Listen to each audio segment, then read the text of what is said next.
Kwa namna ya kipekee, nataka niwashukuru viongozi wa dini nchini kwa kuendelea kuwa walinzi imara wa amani yetu.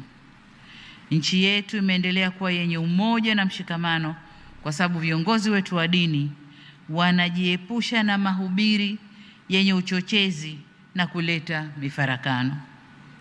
Pamoja na mafanikio hayo, nitumie fursa hii kuwakumbusha kuwa kama walivyogusia wenzangu, Mheshimiwa Mufti na wengine walionitangulia kusema, kwa mwaka huu tunakabiliwa na uchaguzi. Hivyo nawasihi sana viongozi wetu wa dini, tushikilie msimamo wa imani, udhibiti wa nafsi zetu na wajibu wetu katika kuikuza na kuitunza amani yetu nchini.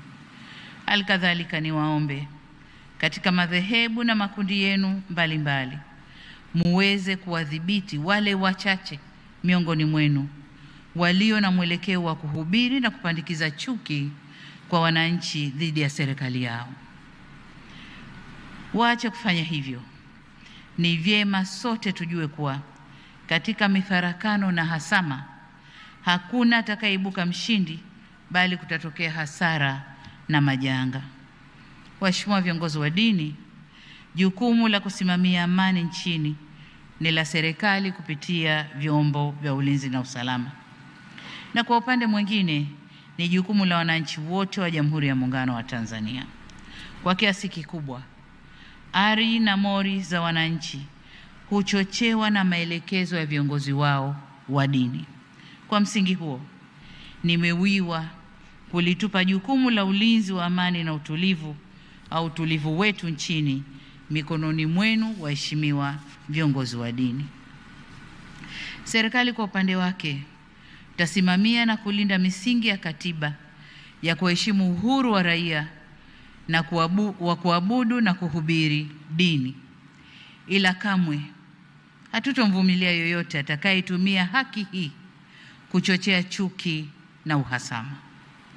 Tumeapa kulinda haki na utu wa kila Mtanzania, hivyo hatutosita kufanya wajibu wetu bila woga.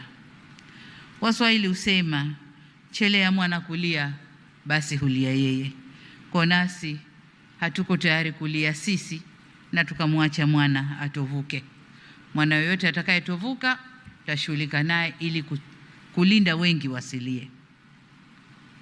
Hatutafanya ajizi ya kutokushughulika na wavunjifu wa amani na wachochezi wa vurugu.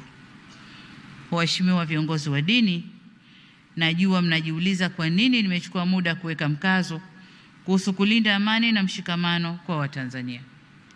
Nimefanya hivi ili kutoa indhari kwa dini ibaki kwenye majukumu yake ya msingi ya kulea waumini kiroho na kimaadili kuendana na misingi ya dini zao. Ila kamwe viongozi wetu wa dini wasidandie ajenda au vishawishi vya kisiasa na kuweza kuvuruga nchi yetu. Badala yake, viriri au majukwaa ya ibada yatumike kwa ibada, yasitumike na wanasiasa kufanyia propaganda zao.